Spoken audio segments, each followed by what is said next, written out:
Hello दोस्तों, कहानी संख्या नंबर 22 में मैं आपका दोस्त संतोष स्वागत करता हूँ। शीर्षक तो आपने देखा ही है और कहानी भी उम्मीद करता हूँ आपको पसंद आ रही होगी। कोशिश करूंगा धीरे धीरे एनिमेशन वगैरह भी लाने की, लेकिन पहले अभी तो एक तरह से सीखने के फेज में ही हूँ, सीखने के तरीके से ही हूँ। तो जब धीरे धीरे 3 महीने 4 महीने जब कुछ होगा तब उसके बाद एनिमेशन, इतनी जल्दी हमको भी कोई यहाँ मची नहीं है कि हम आज ही कर लें। धीरे धीरे लेकिन करेंगे जरूर, आज नहीं तो कल, लेकिन करेंगे जरूर, एनिमेशन जरूर लाएंगे। जैसे जैसे नीतीश राजपूत खास करके, हाँ मुझे नीतीश राजपूत का वो सब काफी अच्छा लगता है, जिस तरह से वो एनिमेशन एनिमेशन क्या फैक्ट लाता है, लेकिन बीच बीच में लाता है, बीच में अपना फेस लाएगा, बीच में वो सब लाएगा, तो उसी तरह अच्छा लगता है। ओ, चलो ठीक है। हेलो दोस्तों, कहानी संख्या नंबर 22 में मैं आपका दोस्त संतोष स्वागत करता हूँ। शीर्षक आपने देखा ही होगा कि कैसे कोई जाली सिक्कों से आधा राज्य ले लिया। अब ऐसा कैसे हो सकता है? ये कहानी में हो सकता है भाई, और कहानी में होगा भी। तो बहुत समय पहले की बात है, किसी गांव में अजय नाम का एक लड़का रहता था। मैंने कहानी में कैरेक्टर का नाम इसलिए दे दिया ताकि कहानी इस बार प्रॉब्लम ना करे, क्योंकि एक्टर काफी ज्यादा हो जाएंगे तो दिक्कत हो जाएगी। तो अजय, उसके पिताजी एक गुरुकुल के प्राचार्य जी थे, एक बड़ा भाई भी था। सब कुछ ऐसा चल रहा था, लेकिन जरूरी थोड़ी ना कि जो पढ़ा है उसका लड़का भी वैसा ही हो। तो उसका पढ़ाई लिखाई में कोई मन तो लगता नहीं था। तो पिताजी ने बोला कि भाई तुम जाओ यहाँ से, शहर जाओ, तुम कैसे भी जाओ। ठीक है, चल दिया शहर। अब जब पहली बार शहर पहुंचा, इतनी ऊंची ऊंची वो किले अट्टारियां देखकर हैरान रह गया। लेकिन उसको अंदर प्रवेश तो करने दिया नहीं गया। अब प्रवेश नहीं करने दिया तो उसने सोचा यार कैसे प्रवेश करें। तो देख क्या रहा है, जो बाहर से जो लोग आ रहे हैं उनको संभालने में अंगरक्षकों को बड़ी दिक्कत हो रही है, क्योंकि अंगरक्षक कम थे, लोग ज्यादा थे, भीड़ वगैरह ज्यादा लगी पड़ी थी। तो उसने जबरदस्ती का ही अजय ने एक डंडा उठा के, चलो चलो चलो चलो, लाइन में लो, लाइन में लो, लाइन में लो करना शुरू कर दिया।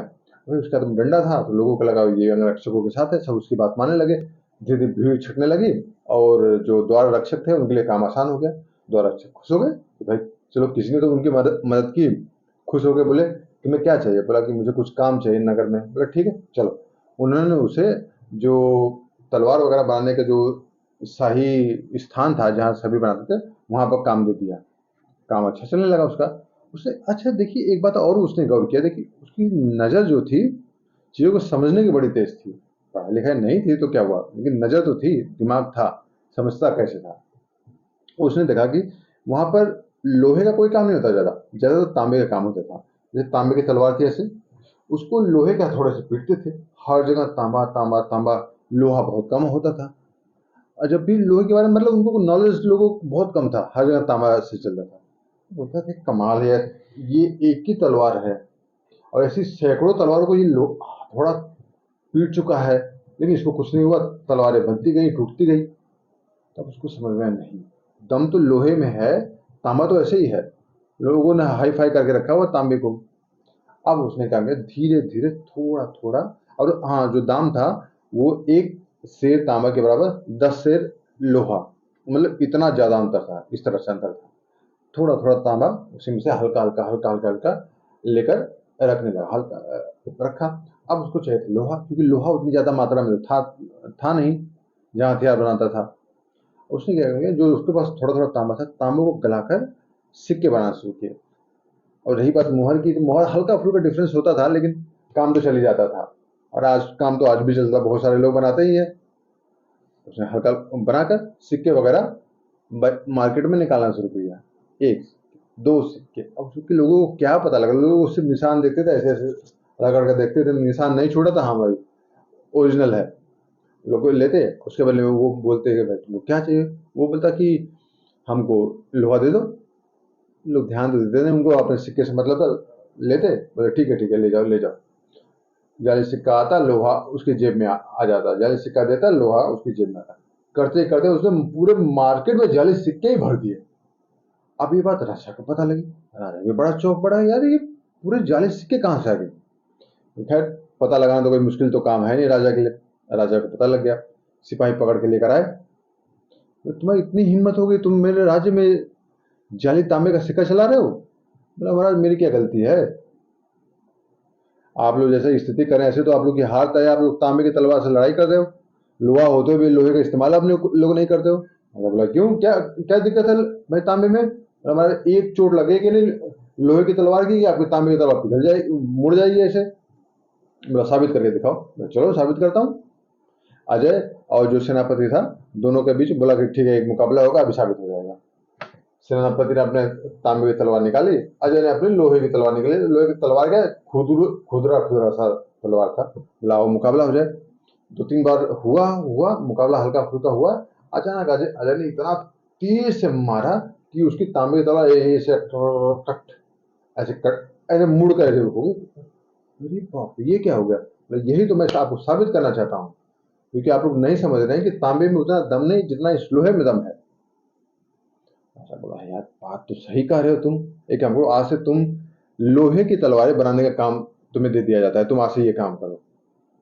अजय काम तो करने लगा, लेकिन अजय की और कोई बात कुछ सुनने को तैयार ही नहीं था कि भाई और कुछ काम करना और कुछ उस बात को आगे बढ़ाना है। लेकिन नहीं, वो लोहे की तलवार तो उसको सीमित करके रख दी है। अजय कहा ठीक है आज तो सीमित कर दो, लेकिन मैं भी अपना कुछ न कुछ करता रहूंगा।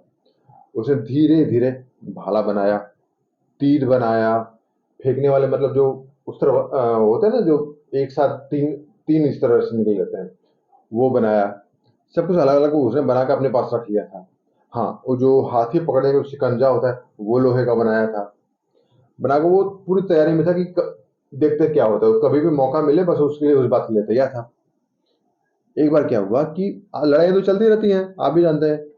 हमारे राजा के पास पड़ोस के राजा ने आक्रमण कर दिया, और जो पड़ोस का राजा था उसके पास 2 लाख सेना थी।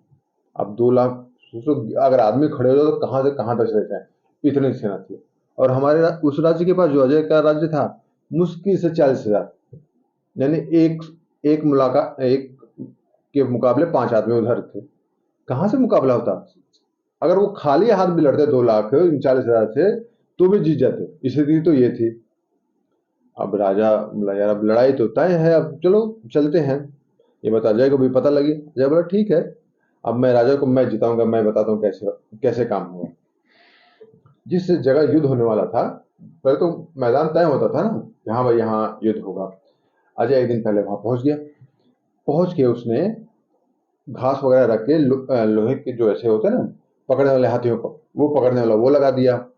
जगह जगह खंचे लगा दिए ताकि घोड़ों को लग सके। जगह जगह गड्ढे कर दिए, उसमें कीले डाल दी, मोटे मोटे लोहे के सरिये डाल दिए। ये सब करके उसने बहुत दूर दूर तक ऐसा करके कर दिया। अगले दिन युद्ध शुरू हुआ। पड़ोस के राजा के पास वो बड़े बड़े चौड़े चौड़े मोटे मोटे हाथी, और वो एकदम से एकदम आगे बढ़े और उनकी धाप से धरती तक हिलने लगी।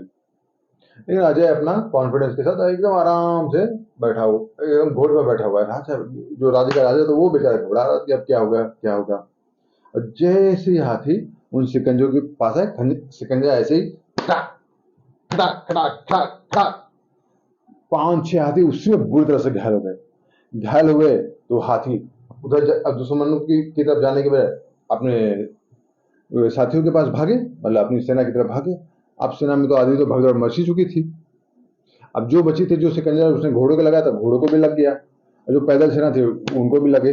पैदल सेना भी गई, घोड़े भी गए, हाथी भी गए। और जो बाकी जो जिन्होंने मुकाबला करने की कोशिश की, और तांबे की तलवार से लोग क्या मुकाबला करते, लेकिन तब तक अजय के पास तीर कमान तैयार था।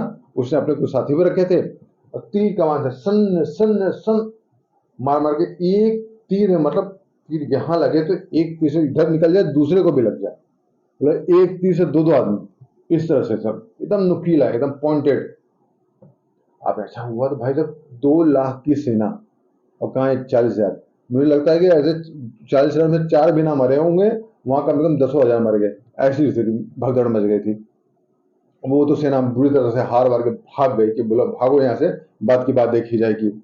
अब राजा बड़ा खुश, बोला अजय मैंने तो तुमको सिर्फ तलवार तक सीमित करके रख दिया था, लेकिन बेटा तुमने वो काम करके दिखाया जो आज तक कोई नहीं कर सका।